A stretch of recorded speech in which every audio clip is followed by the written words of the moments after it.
I never imagined that the day I returned from Singapore, the day I had replayed in my mind hundreds of times, would begin with joy and end with horror. For 10 long years, the thought of surprising my daughter Hannah kept me going through sleepless nights, blistering heat, tight deadlines, and the lonely hum of cooling fans deep inside the data centers I built. Every dollar I saved, every day I sacrificed, had been worth it for one reason: to make sure my daughter and granddaughter would have the life I could never give them while I struggled as a single father. That house in Denver, my gift, my symbol of love, was supposed to be their sanctuary. I had pictured them laughing in the kitchen, baking cookies, maybe Grace learning to walk on the hardwood floors I'd picked out myself. I imagined Hannah waiting for me at the door, shocked and happy, her daughter running into my arms. But fate is a cruel storyteller. It never gives us what we expect. The plane landed in Denver at noon. I stepped out into the crisp Colorado air, filling my lungs as memories of home washed over me. The familiar mountains in the distance felt like sentinels welcoming me back. I grabbed a taxi, and with every mile, my excitement grew. When we turned onto Cherry Creek Drive, my heart pounded against my ribs.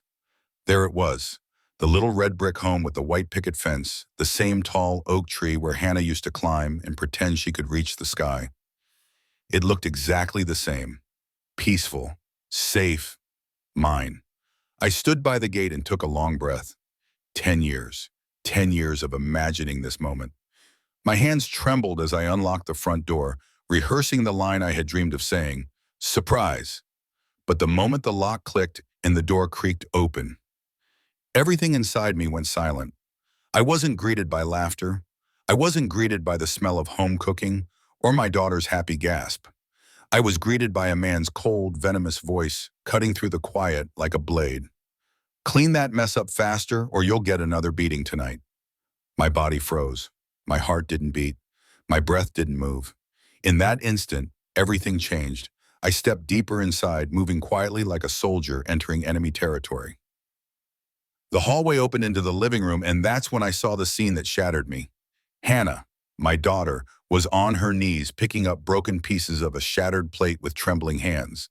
There was vomit smeared across the hardwood floor. Her hair was tied back messily, her clothes stained. But nothing hit me harder than the dirty apron she wore.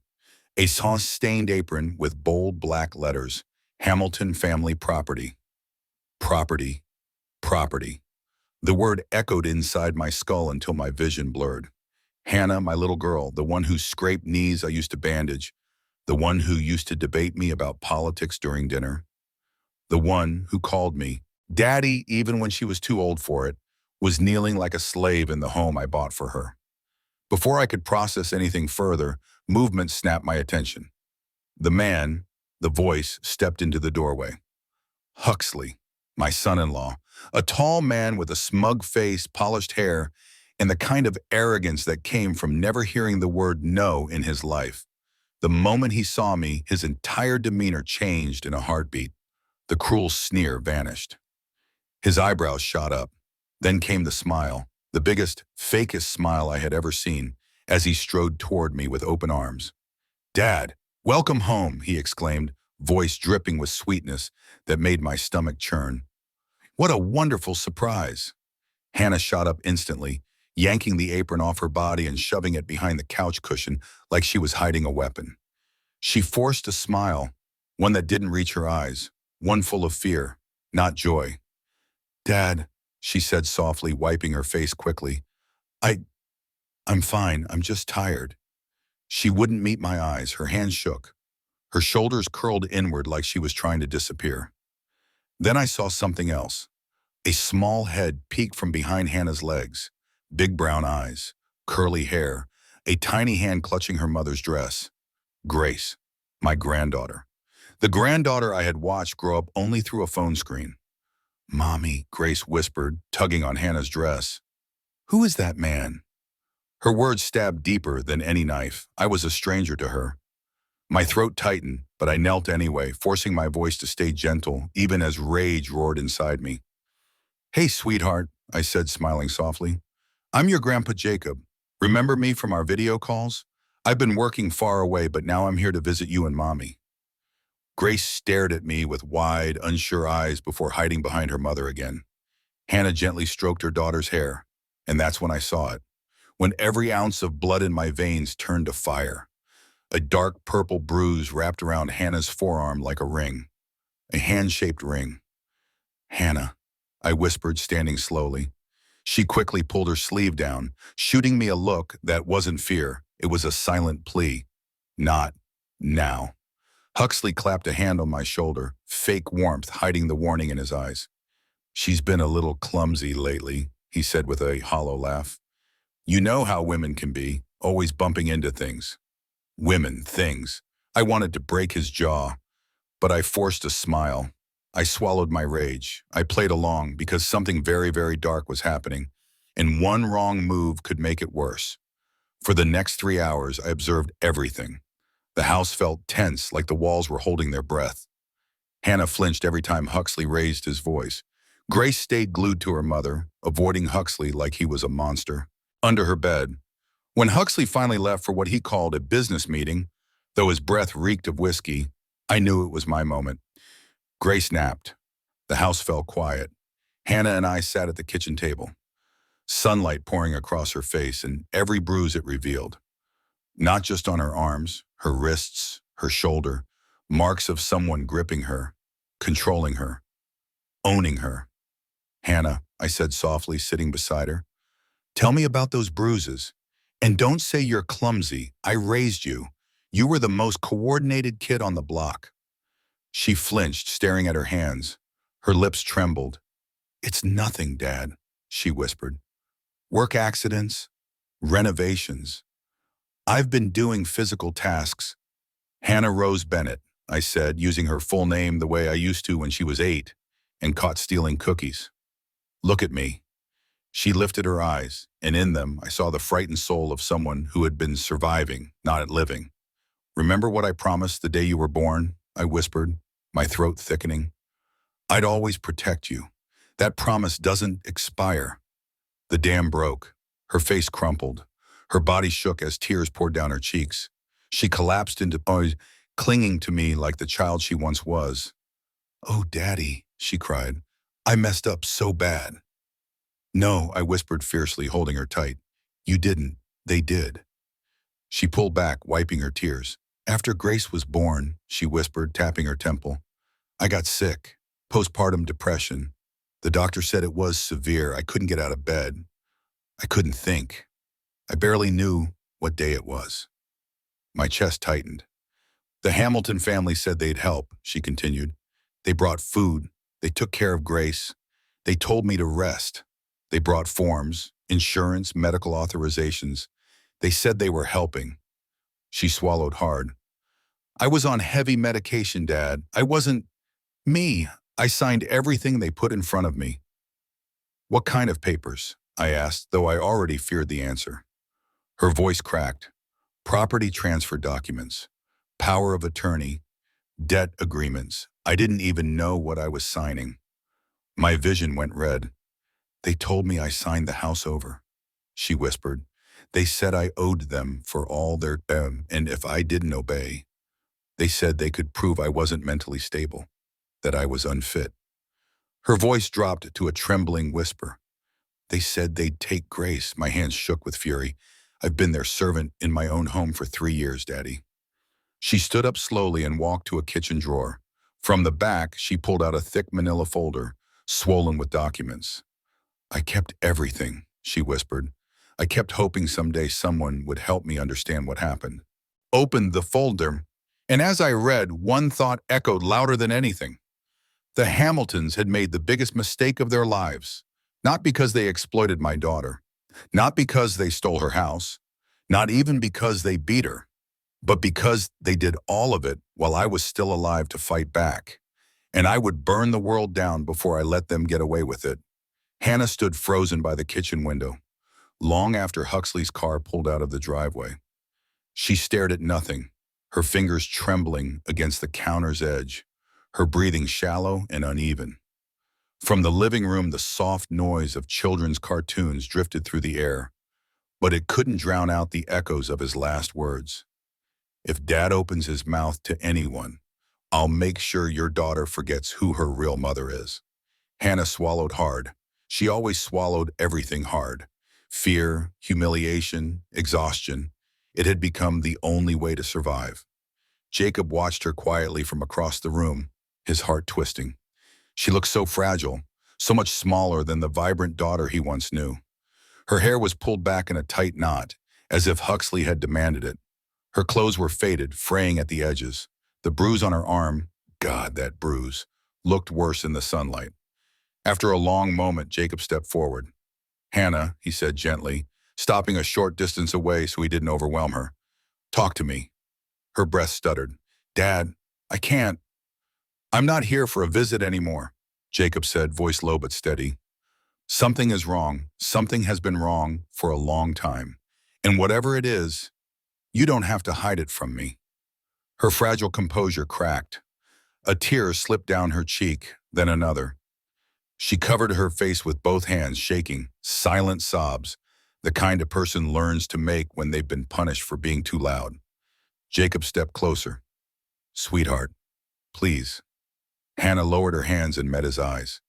The grief in hers was indescribable, deep, worn, and older than her years. "It all started after Grace was born," she whispered. "Everything changed, Dad. Everything." Jacob's stomach dropped. He had suspected postpartum depression, but he hadn't imagined it led to this. "When the depression got bad," she continued, "I couldn't get out of bed some days. I didn't shower. I barely ate. I cried constantly. I felt like a burden, like I wasn't a good mother. And instead of helping me, Huxley's parents saw an opportunity." She wiped another tear. "They told me they would take care of everyone, think bon. Insurance, medical paperwork, childcare, house expenses. I didn't even read the forms. I wasn't capable. I trusted them." Jacob's jaw clenched. "And," he asked softly, even though he feared he already knew the answer, "they tricked me, Dad." Her voice cracked. "They made me sign over the house." Jacob froze. The words felt like a punch to the ribs. "What?" he said sharply, unable to contain it. "They said the documents were for insurance coverage while I was being treated. I didn't know I was signing the deed. I didn't know anything. I was medicated, confused, barely functioning. They transferred the house into their name, and when I realized what happened, it was too late. Everything was already filed." She looked toward the hallway where Grace's small pink shoes were placed neatly by the wall. "They told me that because I was mentally unstable at the time, I wasn't fit to care for Grace. And if I tried to fight it," she swallowed, "they would take her away." Jacob felt rage burn through him so violently that his fingers curled into fists. But he forced himself to breathe, not wanting to scare her. "How long has this been going on?" he asked quietly. 3 years, she whispered. 3 years. 3 years his daughter had been living like a servant. No, like a prisoner inside her own home. "Dad, you should leave," she pleaded suddenly. "If they find out you're here or that we talked, they'll punish me. They'll keep Grace from me. They'll tell the court I'm unstable again." Jacob stepped forward and took her hand. She tried to pull away out of habit, trained flinch, but he held on gently. "I'm not leaving," he said. "Not until I understand everything. Not until I get you and Grace out of this." "No." She shook her head desperately. "You don't understand how powerful they are. Their lawyers are your sharks. They know judges. They know people in the county office. Every time I tried to fight back, they twisted my words. They made me look delusional." Her voice dropped to a broken whisper. "And Huxley, he's not the man I married. He gets angry so easily now. He screams. He throws things. He calls me useless. Sometimes." Her voice trembled too much to continue. Jacob already knew. He saw it in her eyes, in her posture, in the way she winced if anyone raised their voice. Hannah had been living through hell. "Did he hurt Grace?" Jacob asked quietly. She shook her head quickly. "No, never. He's never touched her. Everything he does is directed at me. But sometimes he threatens to take her to his parents' house for days. He knows that's the one thing that paralyzes me." Jacob ran a hand over his face, trying to steady the storm inside him. "Do you have any proof?" he asked. She hesitated, then she nodded. "In the upstairs bedroom, inside the vent near the closet floor, there's a box. I kept medical reports, prescription records, appointment notes, emails from his mother when she insulted me or threatened me, things I was too afraid to delete." Jacob's eyes widened. This wasn't just abuse. This was a coordinated exploitation of a mentally fragile new mother. "Hannah," he said, gripping her shoulders, "what they did to you is illegal. Very illegal. Property stolen through manipulation of medical incapacity is fraud. And the threats? The forced labor? That's—" She shook her head fiercely. "Dad, stop. If you make this worse, they'll win." "No," Jacob said firmly. "They'll lose, but only if you let me help you. Please." Hannah looked at him with wet, terrified eyes. For a long moment, she didn't move, didn't blink, didn't breathe. Then her shoulders sagged. "I don't know what to do anymore, Dad," she whispered. "I'm tired of being afraid. I'm tired of being humiliated. I just want my life back. I want to raise my daughter without feeling like I'm constantly being watched." "You will," Jacob said, voice tight. "I promise you.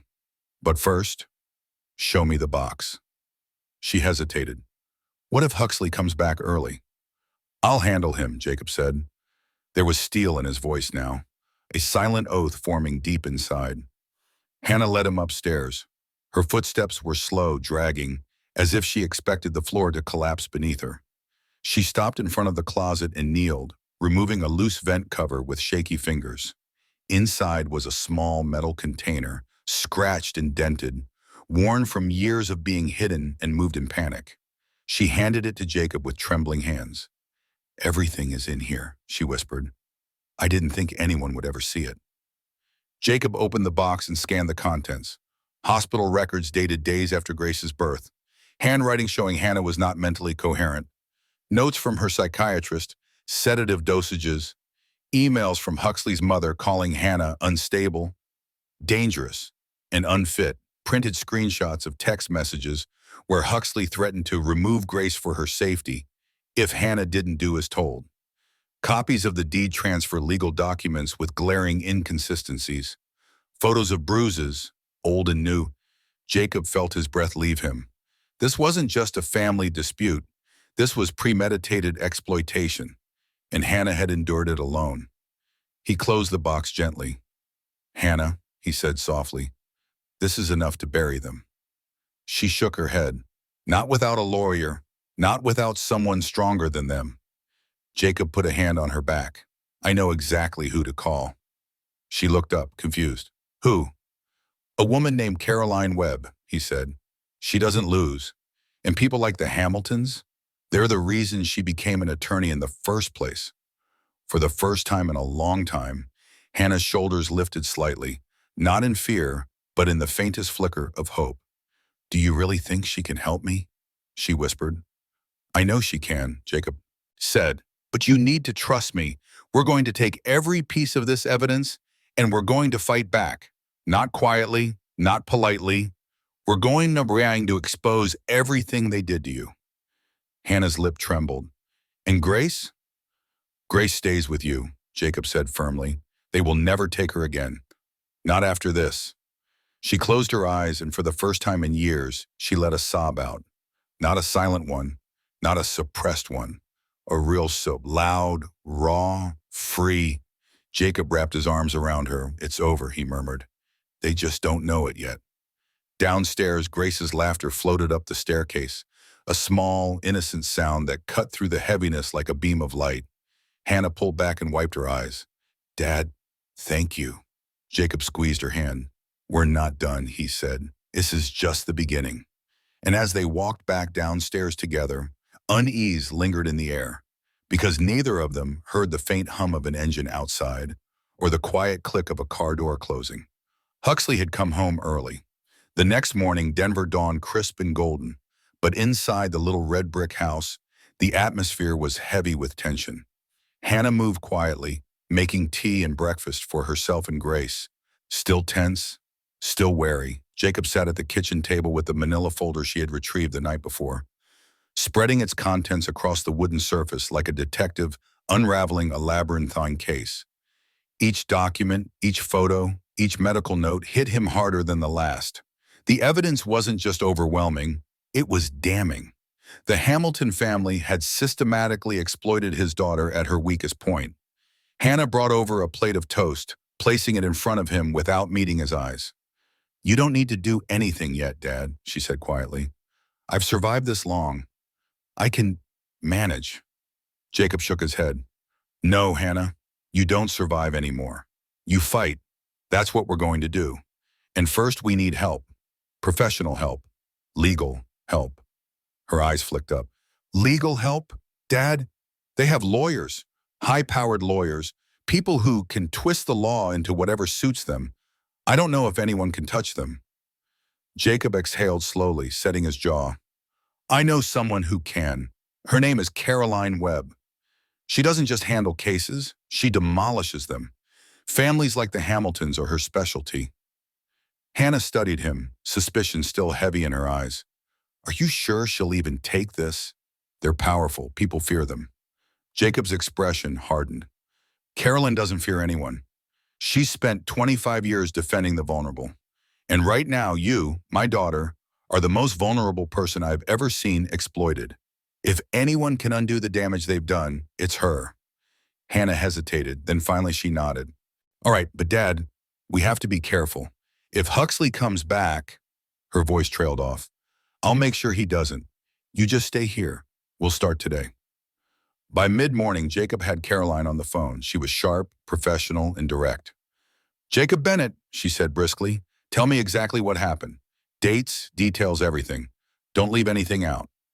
Jacob took a deep breath and began recounting the story from the moment Hannah returned home from the hospital after Grace's birth. He spoke about the postpartum depression, the Hamilton family's manipulation, the power of attorney and property documents, the degrading apron, the physical abuse, the threats, and the evidence stored in the vent box. Carolyn listened intently, her pen moving rapidly across a legal pad, occasionally pausing to ask specific questions about timing, witnesses, and document authenticity.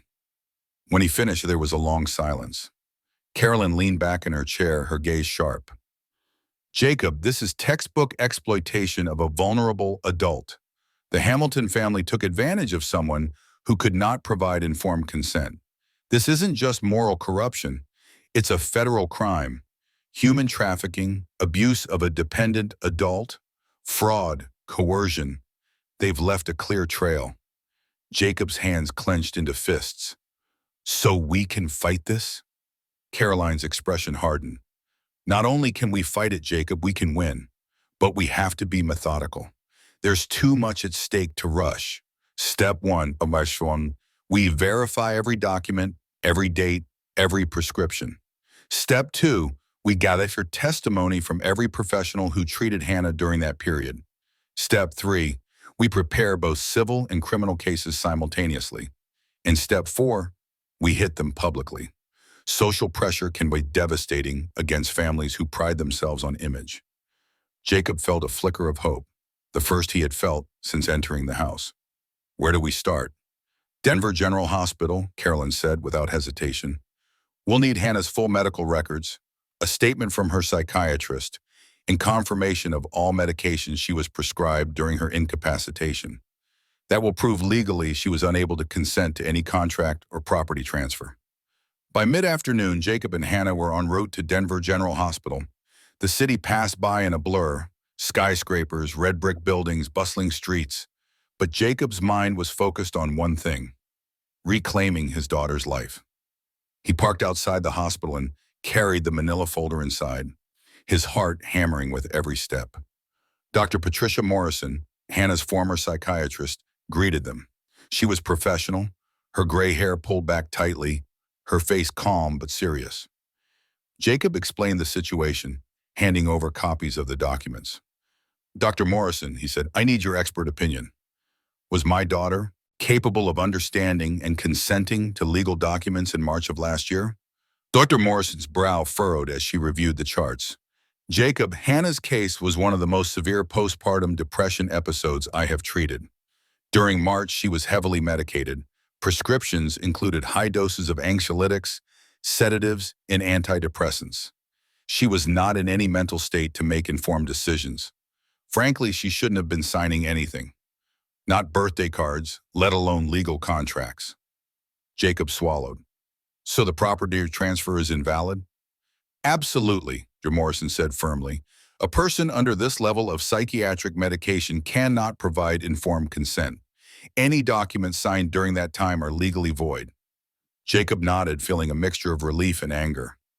Relief that the law was on their side. Anger for the cruelty that had been inflicted on Hannah. Next, Dr. Morrison introduced them to Rebecca Walsh, the nurse who had worked most closely with Hannah. Rebecca's face darkened as she saw the folder. "Oh my God," she whispered, shaking her head. "I remember those days." Hannah was barely responsive some days. She couldn't even recognize her mother. She tried to sign a get-well card once, and we had to guide her hand. There is no way she could comprehend legal contracts in that condition.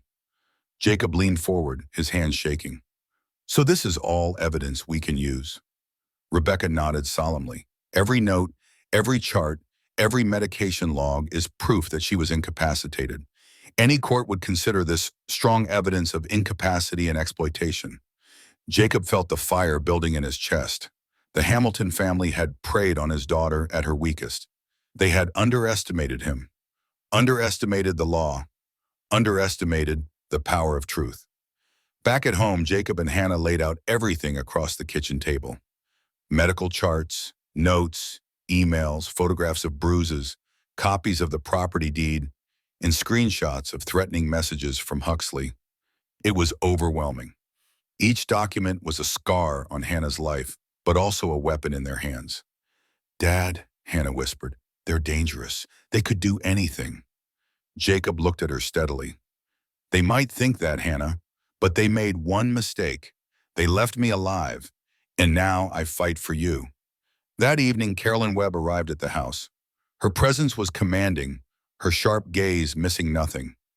She studied the documents, cross-referencing dates and noting inconsistencies in the property transfer and medical records. "Jacob," she said finally, "the Hamiltons have painted themselves into a corner. Legally, morally, ethically, they are indefensible. We have everything we need to challenge them: civil court, criminal charges, federal complaints. We can dismantle them piece by piece." Jacob exhaled, feeling a weight lift slightly. "So what's our first move?" Carolyn smiled faintly. "First, we issue an ultimatum. Give them the chance to return the property voluntarily. Some families panic when confronted with this level of evidence. If they refuse, we file civil suits, press criminal charges, and go public. Social pressure will be relentless. The Hamiltons thought they could control your daughter because she was alone. They didn't count on you having the law on your side or the public on your side." Hannah's eyes filled with tears. "Do you really think we can do it?" "Yes," Jacob said firmly, "because this isn't just about a house. It's about justice. For you, for Grace, for every moment they tried to break us. And we will win." That night, Jacob lay awake on the living room couch while Hannah and Grace slept upstairs. He stared at the ceiling, listening to the faint sounds of the neighborhood settling in for the night. He thought about the Hamilton family, their arrogance, their cruelty. The next morning, the sky over Denver was a steel-gray blanket, heavy and expectant, like the world itself sensed something was coming. Jacob woke before sunrise, adrenaline crackling through his veins. Today was the day he would finally stand face to face with the people who destroyed his daughter's life. The day they would look him in the eye and realize the victim they manipulated had found her strength again and brought a warrior with her. Carolyn Webb arrived promptly at 8, wearing a charcoal gray suit and carrying a thick leather briefcase. Her heels clicked sharply on the hardwood floor, each step radiating authority. Jacob felt a swell of confidence just watching her. Hannah sat quietly at the table, nervously twisting her fingers. Grace played on the living room carpet, oblivious to the storm brewing around her. Carolyn placed her briefcase down and opened it. Inside were freshly printed legal documents, affidavits, medical statements, and summarized evidence. Each page was a weapon, each signature a bullet. She slid copies toward Jacob. This, she said, tapping the top document, is the official demand letter. It outlines every legal violation the Hamiltons committed: coercion, fraudulent transfer, exploitation of a vulnerable adult, undue influence, psychological abuse, and property theft. Jacob nodded. Good. Carolyn continued, we will give them 48 hours to comply, return the house, relinquish any claim over Grace, and agree to financial damages for emotional and physical abuse. If they refuse, we file simultaneously in family court, civil court, and the district attorney's office. Hannah's voice was barely above a whisper. They're not going to comply. They never admit they're wrong. Carolyn's lips curved into a thin, dangerous smile. That's why we're bringing the evidence to their doorstep. Let them see it. Let them choke on it. Jacob stood. Let's go. Arriving at the Hamilton mansion. The Hamilton estate was everything Jacob hated. Ostentatious, arrogant, and dripping with money. A circular driveway wrapped around a marble fountain and perfectly trimmed hedges shielded the home like a fortress. It was a place designed to intimidate outsiders. But Jacob Bennett wasn't an outsider. Not today. Carolyn walked up the steps first and rang the doorbell. The chime echoed like a cathedral bell inside the cavernous mansion. Seconds later, the enormous double doors swung open. William Hamilton stood there. Gray-haired, sharp-jawed, and wearing an expensive robe, he looked every bit the man who believed the world existed to serve him. Behind him, his wife, Evelyn Hamilton, approached slowly, her expression cold and curious. William's eyes narrowed when he saw Jacob. Well, he said, voice dripping with mock courtesy, if it isn't the absentee father. Jacob didn't react. Carolyn stepped forward, her expression unreadable. Good morning, Mr. Hamilton. Mrs. Hamilton, she said professionally. My name is Caroline Webb. I represent Hannah Bennett. Evelyn's face twitched. Represent? Why would she need representation? She's family. Carolyn opened her briefcase and laid the demand letter on a small marble table in their foyer. That, she said calmly, is why we are here. William glanced at the document, then scoffed loudly. What is this, some kind of joke? Caroline smiled politely, the kind of smile a shark gives before it bites. No, this is a summary of the crimes you committed against my client. William's eyes darkened. Crimes? We gave that girl a roof over her head. We saved her from herself. Jacob stepped forward. You stole her home. You abused her. You threatened her. You trapped her. You destroyed her life. William threw his head back and laughed. Abused? Threatened? Hannah is mentally unstable. Everyone knows that. We were the ones who made sure Grace was safe. Carolyn withdrew a thick stack of documents. These are the medical reports confirming that during the property transfer, Hannah was incapacitated from postpartum depression, sedatives, and psychiatric medication. Your contracts are invalid, fraudulent, illegal. Evelyn's composure cracked for the first time. That's impossible. Carolyn continued, sliding evidence across the table with surgical precision. These are the emails you sent to Hannah, threatening to take her daughter if she did not comply. These are the photos of bruises. These are witness statements from medical staff confirming she could not legally consent to anything. William's jaw tightened. You're bluffing. Carolyn's smile sharpened. We have enough evidence to bury you, both legally and publicly. A tense silence fell. William's gaze turned icy. You think you can walk in here and make demands? I have judges on speed dial, attorneys who have handled cases far bigger than this. You're nothing. Carolyn closed her briefcase slowly. You have 48 hours, return the property, apologize, compensate, disappear from Hannah's life. And if we don't, William said, his voice dangerously low. Caroline leaned in, her voice like steel. Then we'll let every judge, prosecutor, journalist, and federal investigator read every detail of what you did. And I assure you the public will eat you alive. Jacob stepped closer, his stare unflinching. You hurt my daughter. You exploited her. And now you'll answer for it. Evelyn snapped. She was unstable. She couldn't raise a child. We had to intervene. She needed support, Jacob said, voice shaking with fury. Not a prison sentence. William's lip curled. Get out.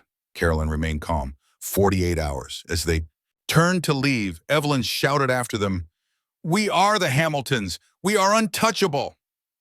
Caroline didn't turn around. Not anymore. The silence before the storm. Back at Jacob's house, tension hummed like static in the air. Hannah paced the living room, wringing her hands. Dad, what if they retaliate? What if they come here? What if they take Grace? Jacob held her shoulders. They're cornered, sweetheart. Cornered animals make noise, but they won't bite. Not with the evidence we have. Carolyn added, and if they do something stupid, we'll have even more leverage. Still, Hannah couldn't sit, couldn't settle. Years of fear don't vanish in a day. Grace wandered over and tugged at her mother's sleeve. Mama, why you cry? Hannah knelt and hugged her daughter, tears slipping silently down her cheeks. I'm okay, baby. Mama's okay. Jacob turned to Caroline. Now what? Caroline crossed her arms. Now, we wait. But waiting was never simple. The Hamiltons strike back.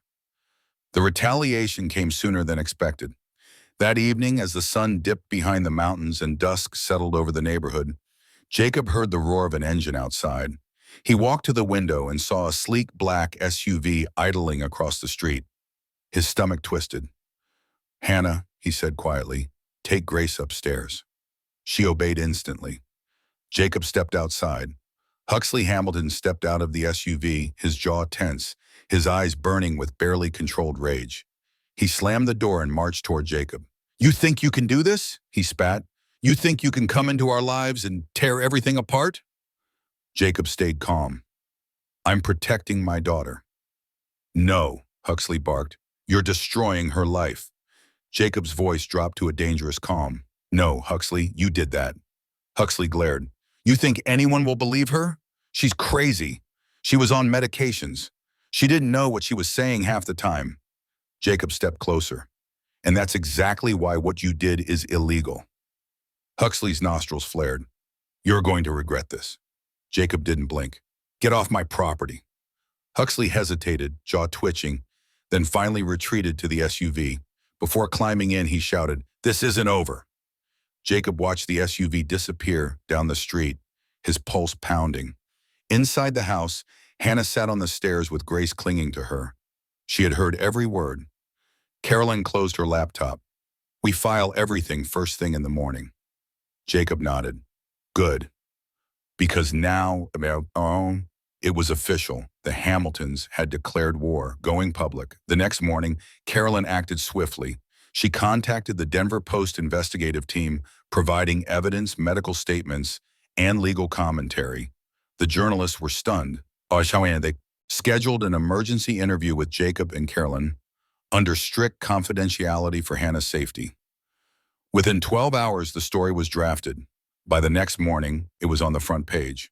Local mother exploited during postpartum depression. Family accused of fraud, abuse, and property theft. The article exploded across social media. Thousands of comments poured in. Support, outrage, demands for justice. The Hamilton name, once synonymous with wealth and respect, was suddenly radioactive. Caroline received 20 calls from human rights organizations offering support. Lawyers from across Colorado expressed interest in helping. Activists rallied around Hannah's story. Jacob watched it all unfold with a mix of satisfaction and fury. For years, his daughter had suffered in silence. Now the world knew the Hamiltons fall apart. The Hamilton family responded just as Caroline predicted, poorly. Their lawyer released a defensive and tone-deaf statement claiming Hannah was unstable, the family was protecting the child. The accusations were fabrications, but the public wasn't buying it, not with the evidence laid out so clearly. Under immense pressure, their law firm dropped them. Their business partners paused agreements. Their neighbors distanced themselves. Their social reputation crumbled. Jacob knew then they were weakening. And it wouldn't be long now. The final meeting, 2 days later, Caroline's phone rang. It was William Hamilton. His voice was broken, trembling with humiliation and fear. We want to resolve this, he said. Caroline put the call on speaker. What are you offering? She asked. We'll return the house, he said. We'll sign whatever documents you want. Just make this go away. Jacob felt a surge of victory. Caroline didn't smile. You will return the house, pay a settlement, relinquish legal interests over the child, and you will never contact Hannah again." There was silence. Then William whispered, "Fine." Carolyn hung up and turned to Jacob and Hannah. "It's over." Hannah covered her mouth and burst into tears, loud, shaking, uncontrollable sobs. Jacob held her as she cried, his own eyes burning. For the first time in years, she was free, truly free. The morning sun spilled across Denver like a promise, golden and unwavering. Birds called to each other from the oak trees lining Cherry Creek Drive, their songs a stark contrast to the turmoil of the past few years. For Jacob Bennett, this day felt like a culmination of every sleepless night, every sacrifice, every moment spent fighting for the daughter he loved. Today, Hannah would reclaim her life. Inside the little red brick house, the air buzzed with anticipation. Hannah had spent hours tidying, organizing, and preparing for the moment she had longed for since escaping. The Hamiltons' control. Grace, bright-eyed and curious, raced through the living room, clutching her favorite teddy bear, her laughter ringing like chimes through the quiet house. Jacob watched them both, his heart heavy with memories and gratitude. It had taken 10 years of work in Singapore, 10 years of saving, planning, and strategizing to be here. But the true battle had only begun after he turned the key in that front door. Carolyn Webb arrived precisely at 9, as reliable and precise as ever. Her silver hair pulled back into a bun, her sharp eyes scanning the room like a predator sizing up its prey. She carried a leather briefcase, inside which lay the culmination of weeks of meticulous preparation. Affidavits, hospital records, medical statements, screenshots, witness testimony, and a comprehensive legal strategy. "Jacob, Hannah," Carolyn began, her voice calm yet commanding. "Everything is in order. The paperwork, the evidence, the timeline, it's airtight. The Hamiltons cannot contest this. Today we go to court, and justice will be served." Hannah's hands trembled slightly as she adjusted her blouse. I don't know if I can do this. Facing them. All over again. Jacob took her hands in his, gripping them firmly. "You can. You've already survived 3 years under their control. This is nothing compared to what you've endured. Today, you're not just surviving, you're reclaiming your life." Grace toddled over, her little voice chiming in. "Mama, we're going to be okay, right?" Hannah bent down, wrapping her arms around her daughter. "Yes, baby, today we're finally going to be okay." The courthouse. The Denver County Courthouse loomed before them, a vast structure of stone and steel, echoing with the weight of justice. Inside, the marble floors reflected their anxious faces as they ascended to the courtroom. Reporters, photographers, and a scattering of curious onlookers had already gathered, drawn by rumors of a high-profile case involving one of Denver's wealthiest families. Judge Elizabeth Barnes presided, her presence commanding and unyielding. Her reputation for fairness and unwavering application of the law preceded her. As the Bennett family entered, she observed the documents, photographs, and evidence presented by Caroline with a keen eye. William Hamilton, silver hair immaculately combed, sat stiffly behind his defense attorney, flanked by Huxley, who glared at Jacob with barely concealed rage. Evelyn Hamilton remained behind her husband, her expression brittle and cold. Carolyn began with a statement that cut through the tension like a scalpel. "Your Honor, we present a case of exploitation of a vulnerable adult, human trafficking, psychological abuse, and fraudulent property transfer. The victim, Ms. Hannah Bennett, was severely incapacitated by postpartum depression and medication at the time these contracts were signed. She was unable to provide informed consent. The Hamilton family took advantage of her vulnerability, and we seek immediate restitution and protection for Ms. Bennett and her child." The courtroom fell silent. Even the murmuring reporters paused to catch every word. Evidence unveiled. Caroline methodically presented the evidence. Charts showing medication levels, photographs of bruises, testimony from Dr. Patricia Morrison, confirming that Hannah's cognitive function was severely impaired, witness statements from nurses who had cared for Hannah, copies of signed documents, dates matched with her treatment logs, highlighting the exact moments the Hamiltons had acted. Jacob watched Hannah's hands tighten in his, her eyes filling with tears. But this time, they were tears of hope, not fear. Grace clutched his leg, peering up at him with wine trusting eyes. The Hamiltons' defense attempted to argue that Hannah had signed the documents voluntarily, that she was stable enough to manage her affairs, and that the family only sought to protect the child. But Caroline dismantled each claim with precision, showing the timeline of Abusive, the medical evidence, and the psychological coercion that proved they had manipulated her incapacitation for financial and social gain. Even Huxley's bravado crumbled under the weight of irrefutable proof. His attempts to shout or intimidate were met with strict warnings from the court. Judge Barnes' gavel struck sharply each time the courtroom erupted in tension. The verdict. After hours of testimony, cross-examination, and presentation of evidence, the courtroom held its breath. Judge Barnes leaned forward, her voice resonant and unwavering. After reviewing the evidence, including medical records, witness testimony, and the documented timeline of events, it is clear that Ms. Hannah Bennett was under severe medical incapacitation when she signed legal documents transferring property to the Hamilton family. These contracts are hereby declared null and void. Furthermore, a temporary restraining order is issued against William, Evelyn, and Huxley Hamilton.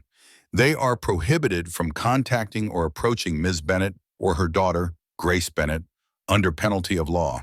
Finally, the Hamilton family is required to return all property, pay damages for emotional and psychological abuse, and appear for further proceedings regarding federal charges of exploitation of a vulnerable adult. The room erupted. Journalists clicked frantically, capturing the Hamiltons' stunned reactions. William's face went purple with rage. Huxley had to be restrained from shouting, and Evelyn's expression was a mix of disbelief and fury. Jacob felt a hand squeeze his shoulder. Carolyn gave him a small, knowing nod. Justice, at last. Homecoming. 2 hours later, Jacob, Hannah, and Grace returned to their house on Cherry Creek Drive. Police officers escorted them to ensure no interference. The sun bathed the familiar red brick in warm light as they crossed the threshold. For Hannah, it was more than a homecoming. It was reclamation. Hannah hugged Jacob tightly, tears streaming freely. "Dad, I'm finally free." Jacob held her close. "You've always been free. You just needed the world to recognize it." Grace ran ahead, exploring every corner of the home, laughing as if sensing the safety that now surrounded her. Neighbors peeked from behind hedges, waving congratulations. Mrs. Rodriguez, their longtime neighbor, handed over a casserole, her eyes brimming with tears. "Welcome home, Hannah. Welcome back." Facing the Hamiltons publicly. The media frenzy continued. Investigative journalist Maria Santos, who had broken the initial story, came to the Bennett home to interview them. Cameras flashed, reporters scribbled notes, and social media erupted with support for the Bennetts. The Hamilton family's reputation collapsed under the weight of public scrutiny. The Hamiltons attempted to retaliate, filing frivolous lawsuits and issuing statements, but the evidence against them was overwhelming. Carolyn handled each attack with skill, ensuring that every attempt to intimidate was countered legally, strategically, and publicly. Healing and renewal days turned into weeks, and the Bennett household slowly transformed. Hannah began counseling to address the trauma of the past 3 years, her confidence returning with each session. Grace, once timid and withdrawn, blossomed under the safety of her home. Jacob watched them, a deep sense of fulfillment settling in his chest. The fight had been long, grueling, and exhausting, but seeing Hannah and Grace thriving made every sleepless night worth it. Evenings were now filled with laughter around the kitchen table, meals prepared together, and bedtime stories read aloud to Grace. The scars of the past remained, but they were becoming part of a story of resilience rather than victimhood. Jacob knew the Hamiltons would never recover their power over his family. They had underestimated the strength of a father's love, the unyielding bond between mother and daughter, and the truth of justice when wielded with precision. A family reclaimed. One evening, as the golden Colorado sunset poured through the windows, Jacob sat with Hannah and Grace on the porch.